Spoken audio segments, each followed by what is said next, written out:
Bonjour à tous et bienvenue sur le Learn and Earn Crypto Podcast. Et cette semaine sur le podcast, on parle de la mort des NFT parce que, eh oui, les NFT, c'est bon à rien. Prenez vos images télé aux poubelles. Donc sur ce, bonne écoute.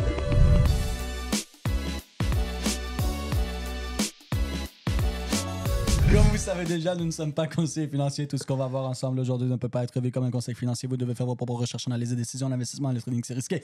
Risque de potentiel gain, c'est le perdre, grande perte, grande. Donc, toujours utiliser de l'argent que vous pouvez vous permettre de perdre. Les résultats passés ne garantissent pas les résultats futurs. Nous ne sommes pas conseillers financiers. Donc, voilà. Toujours faire vos propres recherches. Nous sommes avec monsieur Jean-Philippe Rousseau. Monsieur Wassim, El Boss. Le patron.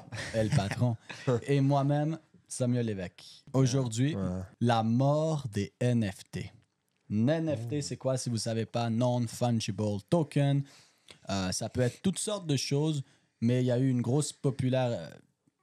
beaucoup de popularité sur les NFT au dernier bull run en 2021 qui était relié à des images. Des images, des petits dessins. Des images, des dessins, de l'art, reliés à des communautés et tout ça. Ouais. Des projets, projets, ouais. Et donc, on va parler de NFT et de la soi-disant mort des NFT. Parce que dernièrement, je parlais avec différentes personnes qui étaient même dans les NFT ou qui sont dans la crypto. Et pour eux, c'est fini, quoi. Les NFT, c'est mort, mais ça a été une des plus grosses bulles, c'est fini. Et les gens qui sont en dehors de la crypto, même... Ils voient ça comme des fucking scams. Non, mais ils voient ça merde, comme ouais. un des plus gros scams. Et les gens qui sont en dehors de la crypto, même il y a 1 an et quelques, quand la crypto était plus basse, ils étaient comme ah, non, mais je sais pas, on va voir si ça remonte ou pas. Mais les NFT, par exemple, pour eux, c'était le plus gros scam de la planète. So, maintenant, il y a un gros désintérêt complet dans les NFT. On voit beaucoup d'argent qui re-rentre dans BTC, Ethereum. Tu sais, BTC après se toucher les 100 000. En tout cas, on voit plein d'argent. Ben, peut-être que quand la vidéo va sortir, il va avoir dépassé les 100 000. Mais beaucoup d'argent qui rentre dans tous les projets. Puis un des secteurs, justement, qui prend le plus de temps, un des derniers secteurs où l'argent rentre, c'est les NFT. Et on a pu le voir au dernier bull run. Et les gens, il y a un désintérêt complet. Mais il ne faut pas oublier qu'un NFT, c'est simplement un non-fungible token. Ça peut être n'importe quoi. Et les NFT, ce sont des contrats intelligents non fongibles. C'est absolument incroyable qu'est-ce que ça fait. Alors, les NFT, c'est pas mort du tout. Ça va être de plus en plus utilisé, de plus en plus loin. Il y a des projets qui vont se bâtir. Et quand je parle des NFT, je parle pas juste les images de singes. Je parle des NFT en général. Mais même les fameuses images et tout ça, c'est loin d'être fini. Et le fait qu'il y a un énorme désintérêt, c'est sûrement ce qui, présentement, nous pousse à faire cet épisode. Parce que le fait qu'il y ait un désintérêt massif, c'est peut-être une des choses qui le rend le plus intéressant à regarder de façon responsable, bien sûr. Du désintérêt par manque de compréhension. Ouais. C'est la première des choses. Puis, tu sais, il faut quand même aussi avouer que dans le dernier bull run, il y a quand même eu un foutu gros hype en arrière des NFT. Puis après, ben, quand il y a eu des NFT de merde qui sont sortis, beaucoup de personnes qui ont perdu de l'argent à cause de ça. Donc, c'est probablement une des raisons parmi tant d'autres pour lesquelles il y a beaucoup de désintérêt à l'heure actuelle dans les NFT. Mais c'est ça, la musique vient de me déconcentrer. Hein? C'est correct. Mais oui. Et puis, il y a beaucoup de peur. Beaucoup de gens qui ont acheté des NFT à des prix faramineux qui ont perdu, mais vraiment 99% de leur valeur, quoi. Exactement. Parce que c'était que du hype. Et puis, les NFT, il faut vraiment faire la différence entre est-ce que cette collection-là, c'est en lien avec un vrai projet concret, par exemple dans le métaverse ou X, Y, Z, ou c'est vraiment juste des images. Parce qu'il y a des NFT que oui, c'est des images, mais ces images-là sont rattachées à des possibilités d'accéder à certaines choses. Il y a des NFT qui ont donné des droits d'accès dans le monde réel et dans le métaverse. Donc oui, c'est une image et de la collection, mais... Gary Vaynerchuk a fait ça avec ses V-Friends, quelque chose comme ça. Là. Il y avait une utilité, en arrière au lieu d'être juste une image comme Exactement. Que tu achètes qui n'a pas moi, d'utilité. je pense pas que l'utilité est partie. Au contraire, les gens vont trouver de plus en plus de vraies utilités à amener derrière les NFT, ce qui va amener de plus en plus une vraie valeur intrinsèque derrière les NFT aussi. Et comme j'ai dit, le fait qu'il y ait un désintérêt massif, c'est extrêmement intéressant. Puis je pense aussi un des trucs, c'est que les gens, ils comprennent mal le principe des NFT. Les gens pensent que le but avec des NFT, c'est de faire de l'argent en termes de dollars. Tu peux en faire. Mais moi, je pense que ça va beaucoup plus loin que ça. Et d'ailleurs, c'est quelque chose que j'avais fait au dernier Bull Run et je le partagerai après, plus loin dans l'épisode. Mais voilà, tout ça pour dire qu'on voulait vraiment commencer l'épisode par souligner le fait que souvent les choses avec le plus de désintérêt, à moins que c'est un truc spécifique. Si tu as une compagnie spécifique qui a beaucoup de désintérêt ou un projet spécifique, il y a deux choix. Soit le marché a raison, parce que c'est vraiment de la merde et ça va nulle part, soit le marché l'a sous-évalué. Mais un secteur au complet, c'est quand même dur que dire un secteur au complet, c'est de la merde. Un secteur qui a une utilité en plus. C'est ça. Là, on ne parle pas d'un projet spécifique, on parle d'un secteur complet qui a un désintérêt massif. Pas mal sûr que dans un secteur complet, il y a des bons projets. C'est juste beaucoup de désintérêt actuellement. Puis, comme un peu plus tôt, tu parlais de l'objectif des NFT, comme je veux dire de la stratégie en arrière, parce que tu dis comme le but, c'est pas de faire de l'argent, le but, c'est d'accumuler plus d'un token ou d'un autre. So, maintenant, est-ce que tu veux justement expliquer cette stratégie en arrière? Je peux expliquer le principe derrière. Non, stratégie, ça sonne bien.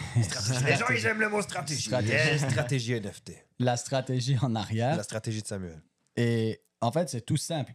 C'est qu'il faut mesurer les choses avec... Tu dois mesurer des pommes avec des pommes et puis des oranges avec des oranges. Et ce qui se passe, c'est que quand je regarde un token, Ethereum, BTC, peu importe, présentement, on le mesure avec dollar canadien, euro, dollar américain, en général, dollar américain. Donc, un token est mesuré présentement, en général, en dollars américains, comme un Ethereum qui vaut tant, un Bitcoin qui vaut 98 000, etc., etc. Et ensuite, les gens, ils regardent les NFT, tu vois, sur OpenSea ou des choses comme ça, puis ils voient un NFT, exemple, un Ethereum, et ils voient, oh my God, c'est 3 000 $. Mais non, c'est pas 3 000 $. C'est un Ethereum qui vaut 3 000 $. Mais lorsque tu achètes ce NFT, tu n'achètes pas ce NFT pour 3 000 $. Tu achètes ce NFT pour un Ethereum qui, lui, a une valeur de 3 000 $ actuellement.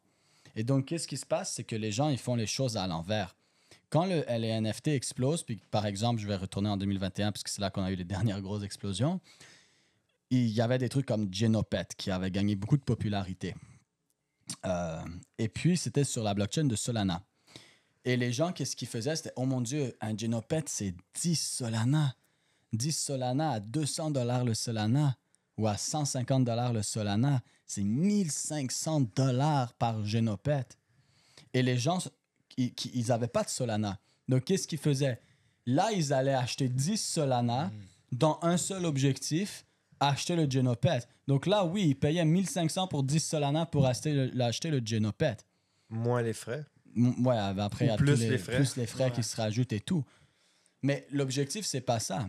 L'objectif, c'est idéalement, tu as accumulé les tokens à un bas prix. Comme là, dernièrement, avant les élections américaines et tout, on avait parlé de plein de beaux prix. Tu pouvais faire le plein de Solana, tu pouvais faire le plein d'Ethereum. Il y a 2 ans, quand le marché était super bas avec un Bitcoin à 18 000 et tout, tu peux faire acheter de l'Ethereum, du Solana, etc. Pour mettre le couteau dans la plaie, si vous étiez là au dernier bull run, Solana était à 3 $.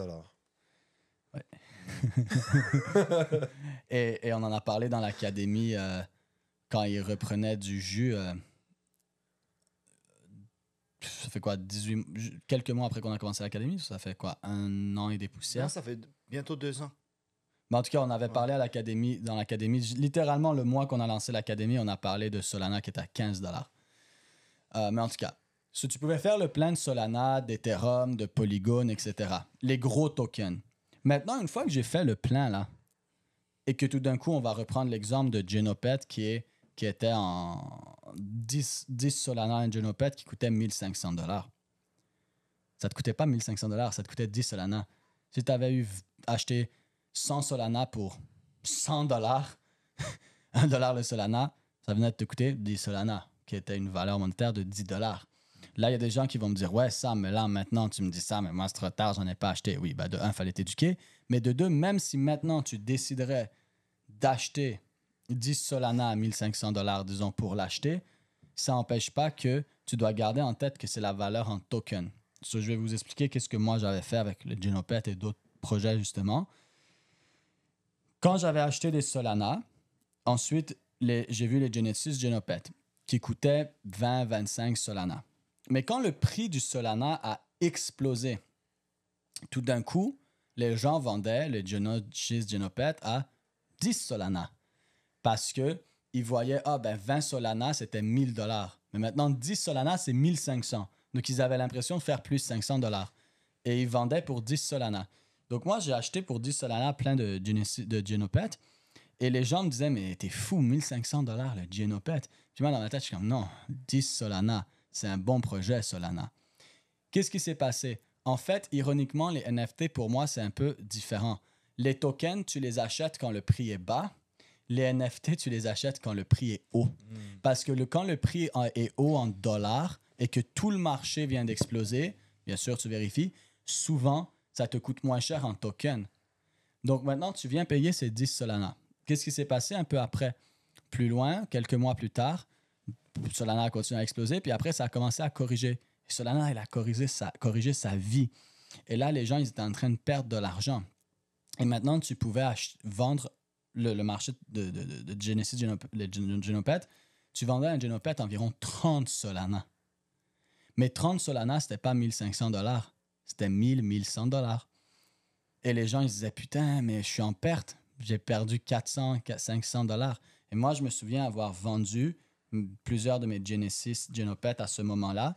Et encore une fois, les gens me disaient, il y avait quelques personnes qui m'avaient dit, mais bro, tu viens de perdre comme 4-5 000 $ là.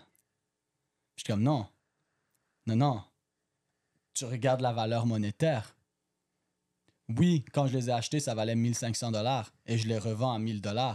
Mais quand je les ai achetés, j'ai payé 10 Solana. Je les ai réus à 30 Solana.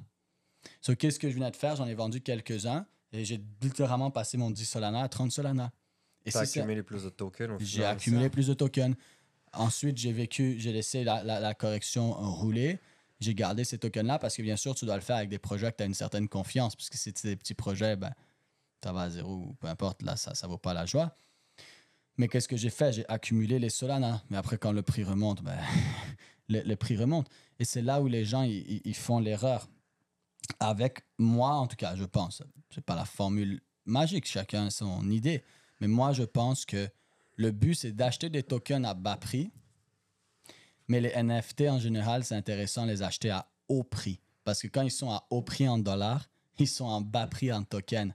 Et ensuite, quand le prix du token chute, même si les gens perdent de l'argent, pour limiter leur perte d'argent, ils demandent plus de tokens. Et là, toi, tu le revends.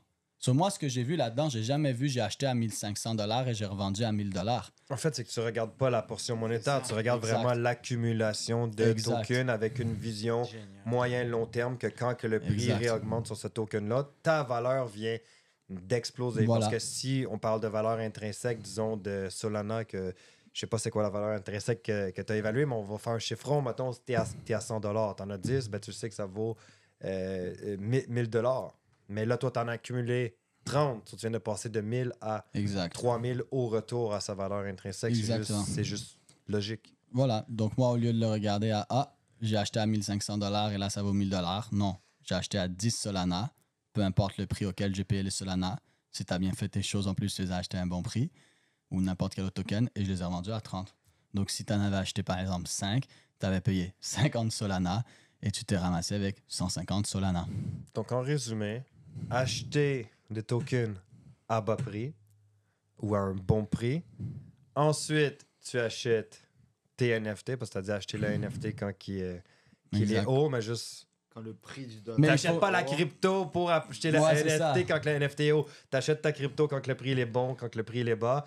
Ensuite, quand le prix est haut, qui te demande moins de tokens, tu achètes le NFT, puis tu revends quand ça te demande plus de tokens. Tu peux prendre un pourcentage pour le faire et tout. Bien sûr, tu dois quand même faire des recherches sur le projet. Ouais. Moi, je savais que Genesis Genopet, ça allait quand même bien se vendre parce qu'il y avait une certaine structure, puis il y avait un certain projet intéressant. Tu sais, il y avait comme ça un jeu en arrière et tout. Donc, je savais qu'il y avait un potentiel et que j'allais pouvoir sûrement trouver des vendeurs, des acheteurs, et ça a été le cas. Mais voilà. Puis après, à la fin de la journée, quelqu'un pourrait se dire, OK, c'est 1500$, je vais acheter 10 Solana. Puis oui, ça va te coûter cher. C'est pas optimal. Mais là, à moyen long terme, tu pourrais le faire aussi. On est d'accord que quelqu'un pourrait se dire, ben, même si les tokens sont chers, je vais les acheter pour acheter le NFT, puis ensuite revendre pour 10 Solana à 30 Solana. C'est juste que là, oui, en termes d'argent, ben, tu vas devoir attendre plus longtemps pour être profitable. Mais moi, mon but, c'était simple. Ma mission, c'était juste comment je peux flip mes tokens pour avoir plus de tokens. Puis c'est ce que j'avais trouvé. J'étais comme, c'est ridicule, quoi. Quelques mois avant, j'ai payé 10 Solana. Maintenant, tu me donnes 30 Solana. Merci, bonsoir. Ce qui m'intéressait, c'était le Solana. Puis, je l'ai fait un peu avec de l'Ethereum. Je connais quelques gars qui sont très forts, qui l'ont fait depuis longtemps avec de l'Ethereum, qui ont explosé la quantité d'Ethereum qu'ils ont, puis ils ont presque jamais racheté de l'Ethereum. Ils font juste profiter de ça. Bien sûr, il faut le faire de façon intelligente, puis vérifier les projets. Mais il y a beaucoup de choses comme ça qui peuvent être faites. Et voilà. Et on voulait vous partager ça aujourd'hui parce que la vérité, c'est que tout est possible d'être fait. Il faut juste réfléchir. Et il faut juste s'assurer de regarder c'est quoi la vraie valeur. Donc, un Bitcoin, on l'achète pour du dollar, mais un NFT, on l'achète pour des tokens. Donc, je dirais même avoir une perception ou une idéologie qui peut être différente que celle que vous avez en ce moment, qui est parce que tout le monde veut s'enrichir, tout le monde veut faire plus d'argent, mais encore une fois, avec les NFT, si tu fais juste regarder la valeur de l'argent plutôt que ta capacité à accumuler plus de tokens qui va t'amener justement cette possibilité de t'enrichir, voilà. Et c'est ça. Sur ce, j'espère que cet épisode va vous aider, va vous avoir fait réaliser que peut-être il y a vraiment un désintérêt et aussi comment utiliser ce désintérêt et potentiellement les NFT à votre avantage. Et on se voit sur le prochain épisode. Yes!